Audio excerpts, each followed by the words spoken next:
இன்னைக்கு சாமிக்கு வைக்கிறதுக்கு பூ எதுவும் வாங்கல. வீட்லயே கொஞ்சம் செவ்வந்தி பூ இருந்தது. ஸோ, அதுவே யூஸ் பண்ணிக்கலான்னு சொல்லிட்டு எல்லாமே கட் பண்ணி எடுத்துக்கிட்டேன். இதுவே போதுமா இருக்கும் இன்னைக்கு சாமி கும்பிடுறதுக்கு. ஊர்லேருந்து பச்சை ஜம்மங்கியும், ராமவன பூவும் குவான்டி குடுத்து விட்டுருந்தாங்க. ஸோ, அது எல்லாமே தொட்டியில வச்சாச்சு. காலையிலயும் சாமியெல்லாம் கும்பிட்டு முடிச்சாச்சு. வீட்ல இருந்த பூவையே வச்சுட்டு. ஈவினிங் ஆட்ட பெங்களூர்ல செம்ம மழை நல்லாவே பெஞ்சது. ரொம்ப அடிச்சு உதிச்சு செம்ம சில்லுன்னு இருந்துச்சு. இந்த கிளைமேட்டு கண்டிப்பா ஏதாவது சூடா சாப்பிடுவோன்னு சொல்லிட்டு, காலிஃப்ளவர் சில்லியும், டீயும் போட்டு குடிச்சாச்சு. நைட்டுக்குமே நல்ல மழை பெஞ்சுட்டே தான் இருந்துச்சு. கிளைமேட் நல்லாவே ஜில்லுன்னு இருந்துச்சு.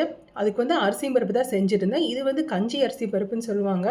நான் மேரேஜ்க்கு அப்புறம் அவங்க ஊர்ல தான் இந்த மாரி ஃபர்ஸ்ட் டைம் சாப்பிட்டேன்.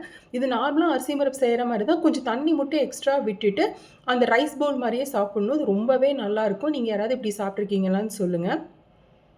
இதுக்கு வெறும் காம்பினேஷன் வெறும் ஊறுகாய், ஆம்லேட் அந்த மாரி வச்சு சிம்பிளாவே சாப்பிட்டா போதும். ரொம்பவே நல்லாருக்கும். இந்த வீடியோ பிடிச்சிருந்தா லைக் பண்ணுங்க. மறக்காம சேனலுக்கு சப்ஸ்கிரைப் பண்ணுங்க.